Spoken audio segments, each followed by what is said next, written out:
Mais um vídeo aqui, agora falando aqui de sistemas de tratamento de lagoas de estabilização.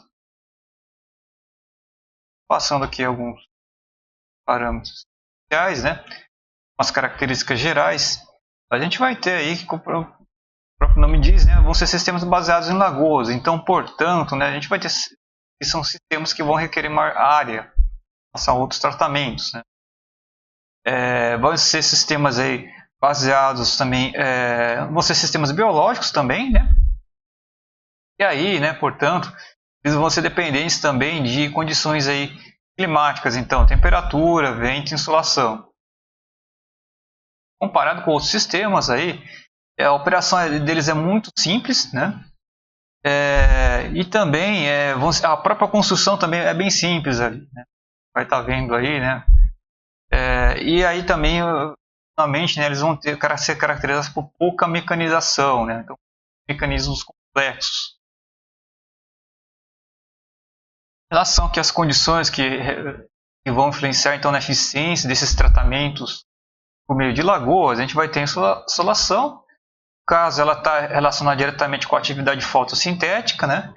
Isso afeta principalmente as lagoas facultativas, que é um tipo específico aqui de lagoa de estabilização.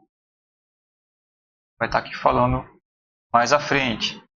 Temperatura, ela é relacionada com toda a atividade microbiana, né? A gente já viu em outros momentos aí, né?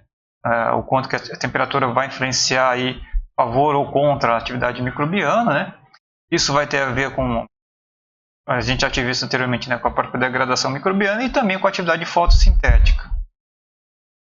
Além disso tudo também, a gente também viu também que isso também tem uma relação com a questão de transferência de gases, né? Vai ter relação também com solubilidade de gases. Isso também é importante também para esses processos aí, para você ter uma oxigenação do meio líquido, enfim, né? Isso também vai ter influências também nas condições de mistura. Tá. Vou falar um pouco mais sobre isso aqui. O vento aqui também é relacionado também com a condição de mistura. Então, a gente vai ter aqui em relação à temperatura aqui, né? Então a gente vai ter a atividade fotossintética aí aumentando aí com, claro, né, com maior intensidade de luz e também com maiores temperaturas, né? E aí a questão de temperatura também é relacionada com a questão de mistura, né? Então a gente vai ter, né, por exemplo, né, em períodos mais frios aí, a gente vai ter que as temperaturas aí ao longo da altura aí, da lagoa vão ser homogêneas. E aí com isso aqui, com a passagem de vento aqui na superfície da lagoa, a gente vai ter aquela troca lá de estratos aqui da lagoa, mas isso aqui vai ser assim, vai ter uma troca completa entre a camada superior e a camada inferior da lagoa. Em períodos mais quentes aí, você pode ter assim, com a insolação, né, você tem um aumento da temperatura na camada mais próxima então da superfície, né? Isso daqui pode gerar então, e aí a diferença de temperatura aí você pode levar então, vai resultar, né, na mudança da densidade da água, né? E aí com essa mudança de densidade da água e essa grande diferença de temperatura, né, entre a camada da superfície e a camada mais inferior, você pode ter então essa mistura aqui prejudicada. Então você só tem a ciclagem, a troca lá nessa camada superior que está a uma temperatura mais ou menos próxima, e aí você tem uma termóclina que vai diferenciar, né, entre a camada que tem a troca aqui e a camada inferior que está então sem movimentação, sem troca lá com a superfície. E aí isso também vai influenciar também, né, influencia aqui na questão de mistura nessa camada superior.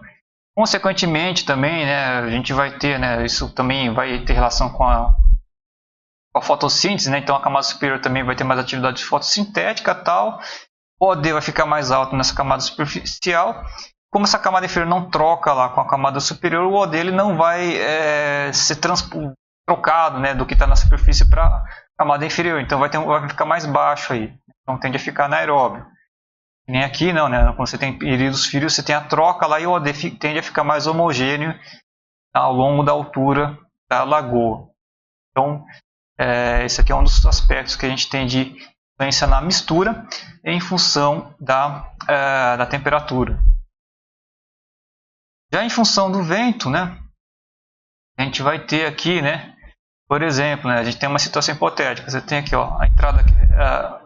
Tem aqui a entrada da lagoa, de efluente na lagoa, né? Aí você tem aqui, então, com isso, né, o fluxo de efluente vai ser esse, né? Estão vendo aqui. E ao mesmo tempo, também o vento, aqui nesse caso, né, ele está no mesmo sentido.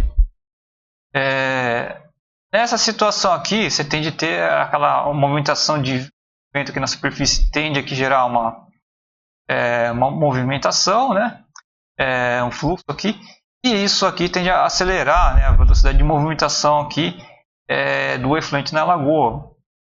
E aí isso aqui é prejudicial, né, ao tratamento, né, na medida que você, aumentando a velocidade, você reduz o tempo aí que esse efluente passa dentro da lagoa. Ou seja, vai ocorrer o curto-circuito hidráulico, né, ele encontra um caminho mais curto. Né, mais curto, na realidade, ele é impulsionado aqui.